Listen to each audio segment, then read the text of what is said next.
오늘도 함께 읽은 본문의 말씀을 통해서 하나님이 주시는 말씀 함께 좀 나누도록 하겠습니다. 마음은 활짝 열고 같이 하나님의 말씀 경청하고 또 나누는 시간 갖도록 하겠습니다. 지난주의 말씀 한번 잠시 좀 생각을 해보시죠. 지난주에 우리는 사울이 이스라엘 백성들 앞에서 공식적으로 왕으로 선출되는 장면을 보았고, 또 하나의 사건을 통해서 사울의 왕권이 세워지고 이렇게 강화되는 내용을 보았습니다. 하나의 사건이란 암몬 족속이 이스라엘 백성들을 향해서 전쟁을 선포하게 되는데, 그때 사울은요 왕이 된 이후에 처음으로 온 이스라엘 백성들을 소집해서 암몬 나라와 전쟁을 합니다. 하나님의 은혜 가운데 쉽지 않은 전쟁이었지만은 사울과 이스라엘이 커다란 승리를 거두게 됩니다.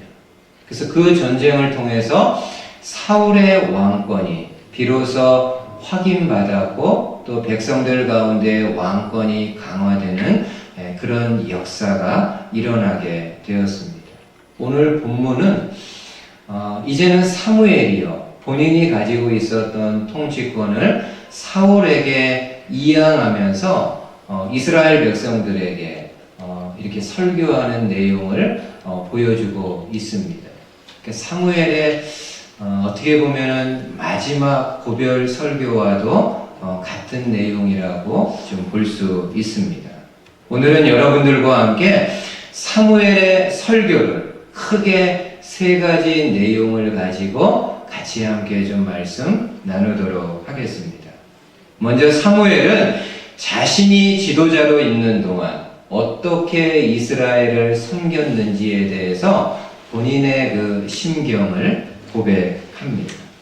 여러분, 이스라엘이 암몬과의 전쟁에서 승리한 후에 길갈이라는 곳에 모여서 사울 왕과 더불어 온 백성이 크게 기쁨을 자축하고 있을 때 사무엘이 그 백성들 앞에 나와가지고요, 이제는 물러나는 본인의 그 심경에 대해서 이스라엘에게 이야기를 합니다.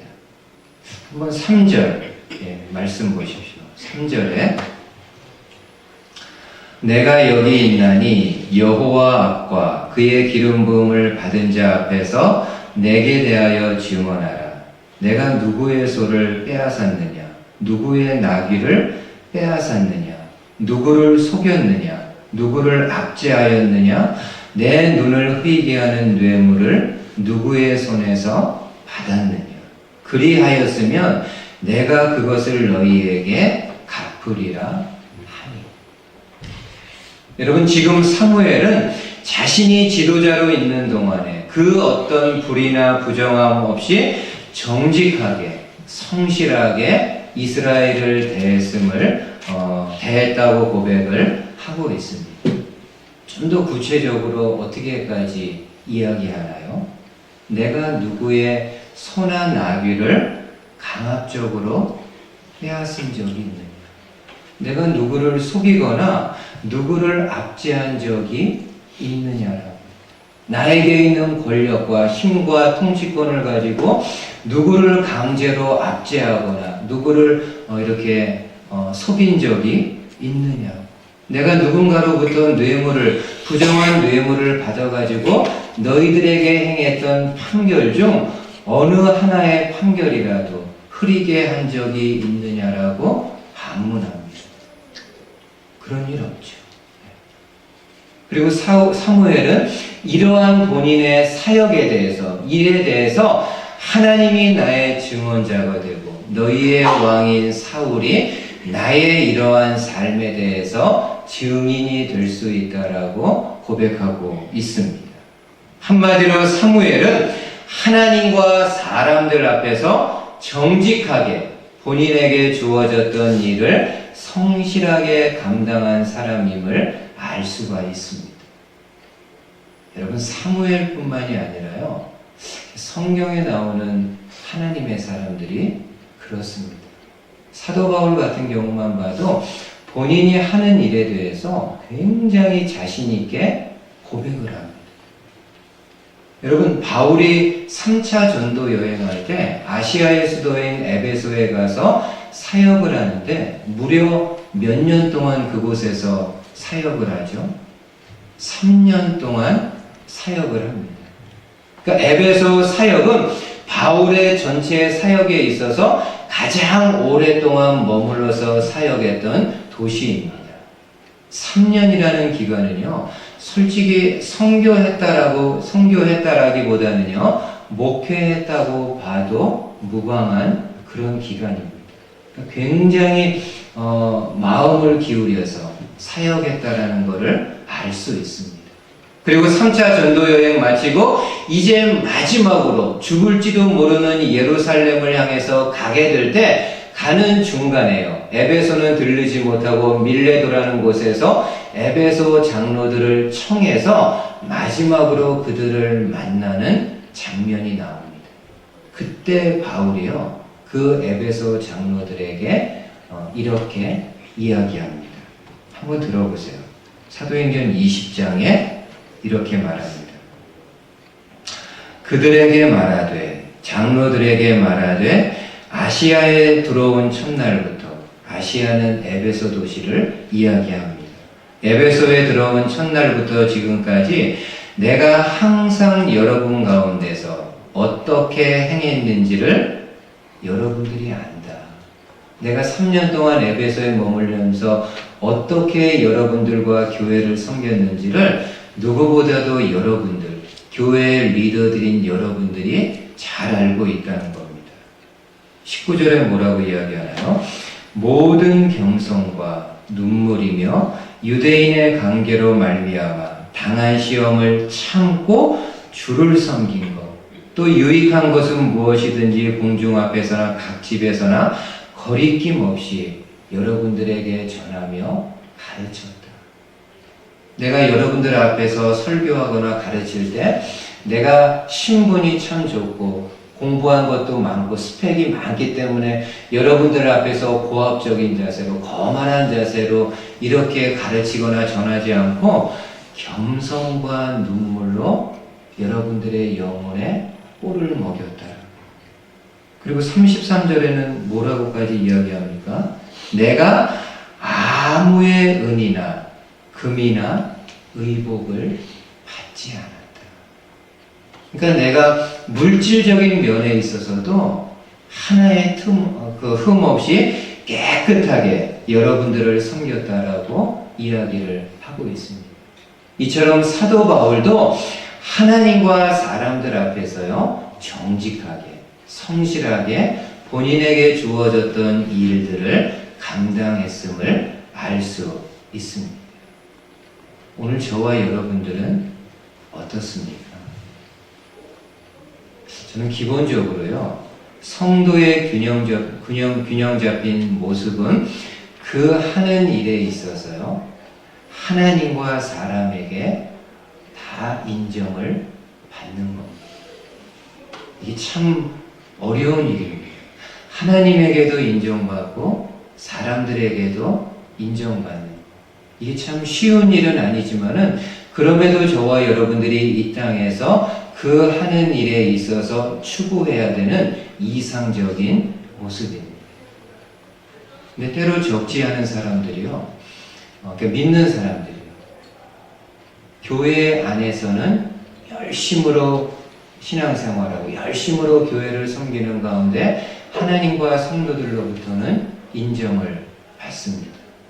근데 밖에 나가서는 그 하는 일터나 그 비즈니스 현장에서는 정반대의 모습을 가질 수도 있습니다. 사람들한테 인정받지 못하고 오히려 사람들로부터 가십거리가 될 수 있는 그런 모습 가질 수 있습니다. 실제로 그런 일들이요, 적지 않은 것 같습니다.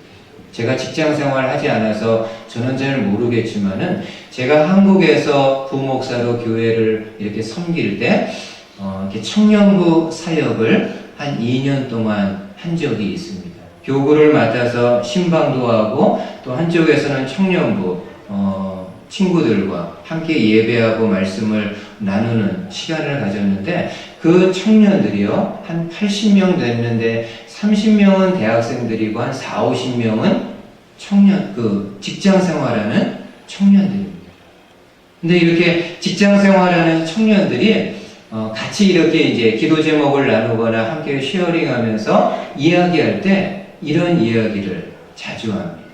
20대니까요 그 회사에서도 당연히 말단 사원이죠. 이제 막 회사 생활을 시작하는 그 청년들인데 주로 이야기할 때 본인의 상사나 팀장들에 대해서 이야기를 합니다.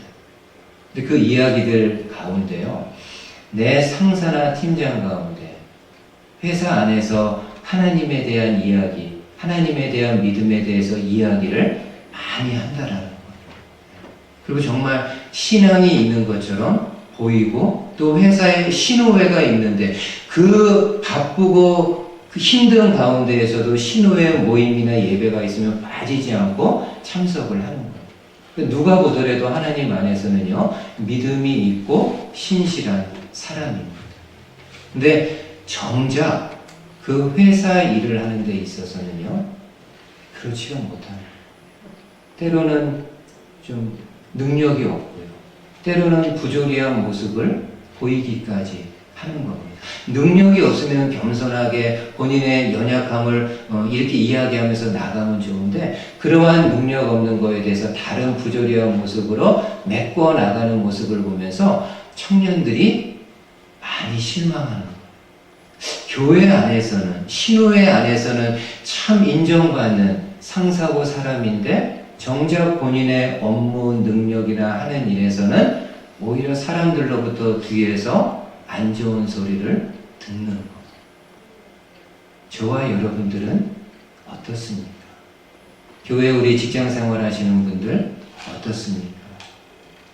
저와 여러분들이 추구해야 되는 것은 하나님으로부터만 인정받는 것이 아니라요 사람들로부터도 인정받는 것.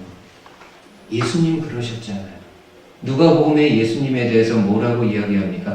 예수는 지혜와 키가 자라가며 그 다음에요 하나님과 사람에게 더욱 사랑스러워가다. 하나님에게만 사랑받고 사람에게는 배척당하는 것이 아니라 하나님으로부터도 사랑받고 사람들로부터도 사랑받았다라고 말씀합니다. 이 예수님 믿고 따라가는 저와 여러분들 교회 안에서 하나님 안에서도 하나님으로부터 인정받고 여러분들이 있는 일터 비즈니스 현장에서도 사람들로부터 인정받을 수 있는 성도님들 되실 수 있기를 주님의 말씀으로 축복을 드리겠습니다. 두 번째로 사무엘은 이스라엘의 불신앙에 대해서 이야기합니다. 한번 여러분 보세요. 어떤 불신앙입니까? 12절 한번 보십시오. 12절에 너희가 암몬 자손의 왕 나하스가 너희를 치러 옴을 보고 너희의 하나님 여호와께서는 너희의 왕이 되심에도 불구하고 너희가 내게 이르기를 아니라 우리를 다스릴 왕이 있어야 하겠다 하였도다.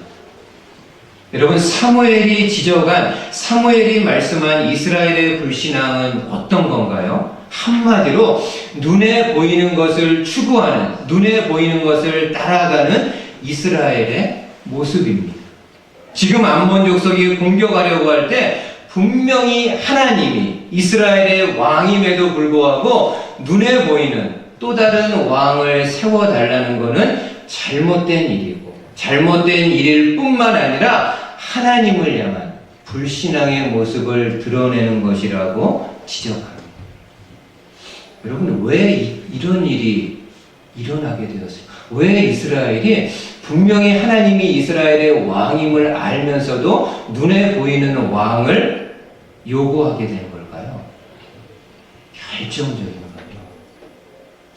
하나님이 눈에 안 보이는 거예요. 하나님이 눈에 보이지 않습니다. 만약 보였다면은 감히 이렇게 못하죠.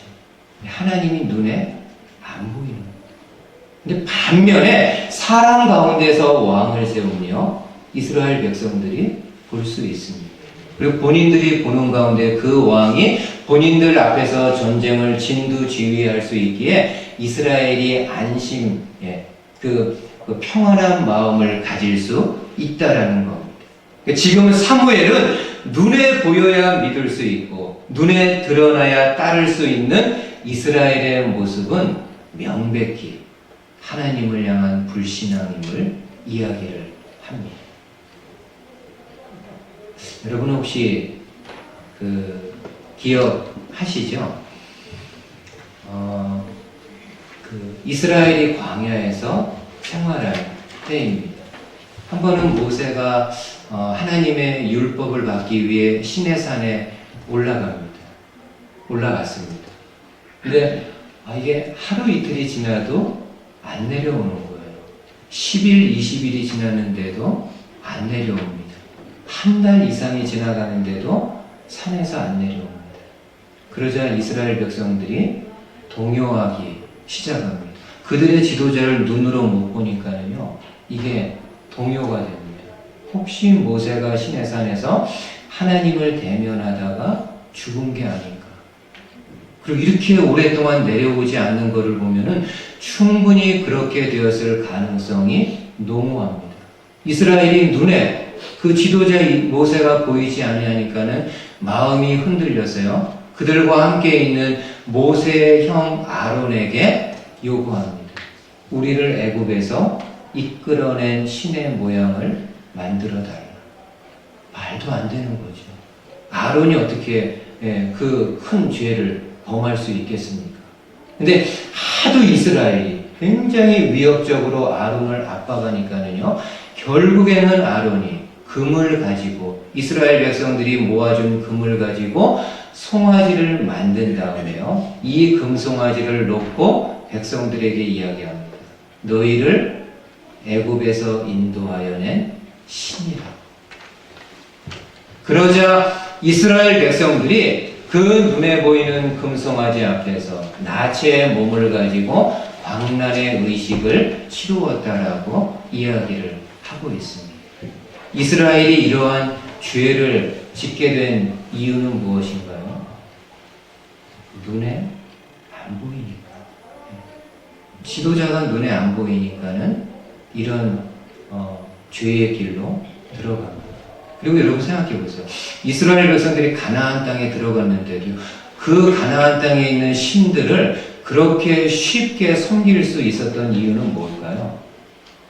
가나안의 신들은요, 눈으로 볼 수 있게끔 다 만들어진 형상이기 때문입니다. 반면에 하나님은 안 보이는 거예요. 선지자나 예언자들은 하나님이 있다고 말씀을 해주는데 이스라엘 백성들은 눈으로요, 그 하나님을 못 보는 거. 근데 다른 가나안의 많은 신들은 본인들이 눈으로 직접 볼 수 있도록 만들어져 있는 형상들입니다.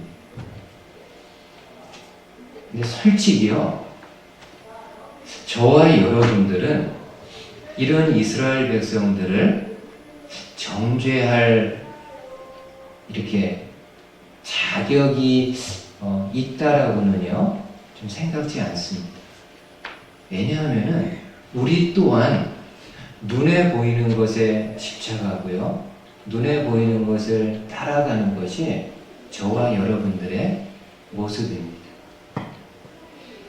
눈에 보이는, 이왕이면은 집도 좀 크고 좋은 거, 자동차도 이왕이면은 좋은 거, 그리고 내 배경, 내 스펙도요, 좀 다른 사람들한테 이렇게 좀 자랑하며 내놓을 수 있는 그런 스펙들을 쌓기 위해서 많은 노력들을 하죠. 물론 여러분 그런 것들이 잘못됐다라는 것은 아니지만은 눈에 보이지 않는 하나님은 참 많이 솔직히 경시하고요, 눈에 보이는 것들을 그렇게 쫓아갑니다.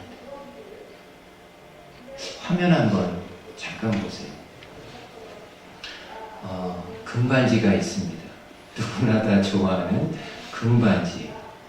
그리고 이 화면에는 보니까는 금반지인데 또 가운데 뭐 다이아인지 그런 건지는 모르겠지만 보석이 또 이렇게 박혀 있습니다.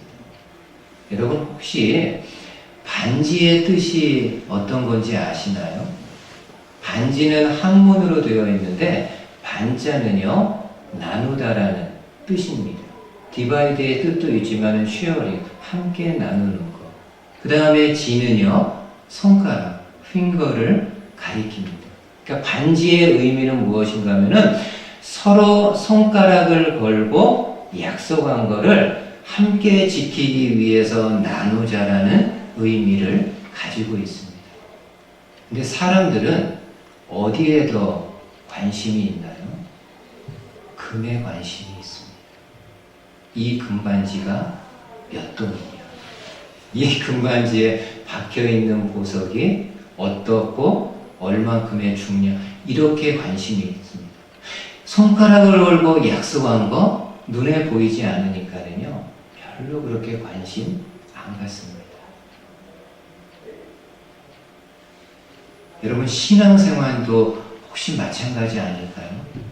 하나님의 약속, 하나님의 말씀 별로 관심 없습니다. 왜냐하면 눈에 이렇게 드러나는 게 아니니까. 그러나 눈에 보이는 거는 선명하게 드러나는 것이기 때문에 추구하고 집착하고 따라갑니다. 좋은 집, 좋은 차, 좋은 스펙 이런 것들을 막 추구하며 따라갑니다. 그러니까 은연중에 저와 여러분들이 보이지 않는 하나님을요 참 많이 홀대하고 무시하는 경향이 솔직히 많이 있습니다. 그러나 눈에 보이는 것 앞에서는요 함부로 우리가 하지 않습니다. 눈에 보이는 상사, 눈에 보이는 돈, 눈에 보이는 생존, 눈에 보이는 학력, 학벌 이런 거 앞에서는요 저와 여러분들이 함부로 하지 않습니다. 과연 보이지 않는 하나님 앞에서도 그 이상의 마음을 가지고 하나님을 경외하는 마음을 가지고 있는지. 여러분 믿음은 어떤 걸까요? 과연 성경이 말씀해주는 믿음은 어떤 걸까요? 히브리서에서요 정확하게 주님이 말씀합니다. 한번 이 말씀 보세요. 히브리서 11장에 현대인의 성경으로 읽어드립니다.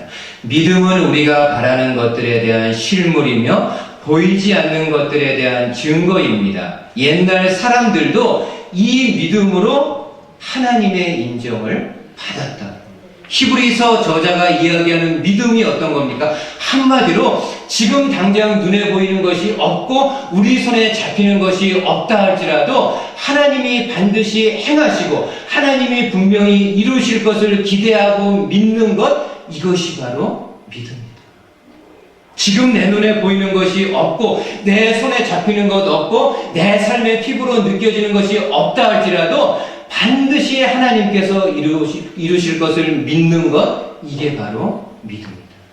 그리고 지금까지 수많은 믿음의 사람들이 보이지 않는 하나님을 믿는 믿음을 가지고 하나님으로부터 인정을 받았다라고 이야기합니다. 과연 여러분들은 하나님으로부터 인정을 받고 있는지, 이 믿음을 가지고 눈에 보이지 않지만은 눈에 보이는 것처럼 믿고 그 하나님이 이루실 것을 믿는 이 믿음을 가지고 하루하루의 삶을 살아가고 있는지, 말씀 앞에 정직하게 돌아볼 수 있는 저와 여러분들 되실 수 있기를 주님의 말씀으로 축복을 드립니다. 마지막으로 하나 더 중요합니다. 여러분 마지막으로 사무엘은 희망의 메시지를 전해줍니다. 이스라엘의 마음에 부담 주는 이야기만 하지 않고 그럼에도 희망이 있다, 소망이 있음을 이야기합니다. 여러분 지금 사무엘은 이스라엘을 향해서 너희가 왕 대신 하나님을 버리고 눈에 보이는 왕을 요구한 것은 분명히 잘못된 일이고 불신앙에 기초한 일이지만은 그럼에도 너희의 왕과 너희들이 하나님의 말씀을 준엄하게 받아서 그 말씀에 순종하면서 살아가게 되면 하나님의 인도하심 받을 수 있다. 근데 반면에 너희 왕과 너희들이 하나님의 말씀을 경시하고 하나님의 말씀에 순종하지 않고 하나님의 말씀을 떠나서 살아가게 되면은 하나님이 그러했던 너희 조상들을 치셨던 것처럼 너희들도 칠 것을 이야기를 합니다. 그러면서 사무엘이요 마지막으로 이스라엘에게 이렇게 말합니다. 22절 한번 보세요. 22절에 여호와께서는 너희를 자기 백성으로 삼으신 것을 기뻐하셨으므로 여호와께서는 그의 크신 이름을 위해서라도 자기 백성을 버리지 아니하실 것이다. 여러분, 하나님이 이스라엘을 버리지 않는 이유는 뭘까요? 거기 말씀에 나옵니다. 이 백성을 기뻐하셨기 때문이에요. 다른 거 없습니다. 하나님이 목이 곧고 불중한 이스라엘을 내치지 않고 버리지 않는 것은 이스라엘을 기뻐하셨기 때문이에요. 그 이스라엘을 자기 백성 삼은 거에 대해서 기뻐하고 그들을 사랑했기 때문에 다시 버리지 않는다라고 말씀합니다. 여러분, 사무엘이요 지금 이 말씀을 하는 이유는 이스라엘에게 희망을 주기 위함입니다. 이제 새롭게 왕정 시대가 열리지만 너희들이 살면서 계속해서 이런저런 죄를 짓고 불신앙의 모습을 드러내게 될 텐데 그럼에도 하나님 앞에 나아가는 거 포기하지 마라. 너희가 왕이 있고 너희들이 살아가면서 하나님의 말씀을 순종하지 못하고 이런저런 많은 죄를 짓고 이런저런 많은 안타까운 삶의 모습을 가진다 할지라도 포기하지 말고 하나님 앞에 나아가라. 왜냐하면 하나님은 너희들을 기뻐하시고 사랑하시는 분이라는 의미입니다. 오늘 저와 여러분들도요 이 믿음을 가질 수 있습니다. 아니, 가지셔야 됩니다. 중국 역사에 보면은요, 19세기에요. 중국 청나라에서, 그러니까 청나라가 거의 이제 무너져가는 그런 이제 시점이죠. 태평천국의 난이 일어납니다. 그러니까 각 지역에서 백성들이 더 이상 막 살 수가 없으니까는 이제 밀란을 이렇게 일으키는 겁니다. 근데 이 반란군이요, 세력이 뭐 어마어마해지는 거예요. 뭐 어마어마해져가지고 뭐 감당할 수가 없는 상황입니다. 조정에서는 황제가 이 반란군을 토벌하기 위해서 장수와 그 토벌군을 보냅니다. 근데 매번 장수와 그 군사들을 보내는데도 이 반란군과 싸울 때 연패입니다. 싸울 때마다 계속 집니다. 그때마다 황제는 화가 나가지고요, 그 토벌군의 장수를 처형하고 다른 장수를 새롭게 해서 보냅니다.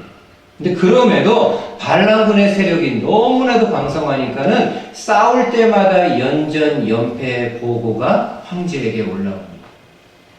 한 번은 황제가요, 유능한 관료인 증국본이라는 사람을 토벌군의 장수로 해가지고 보냅니다.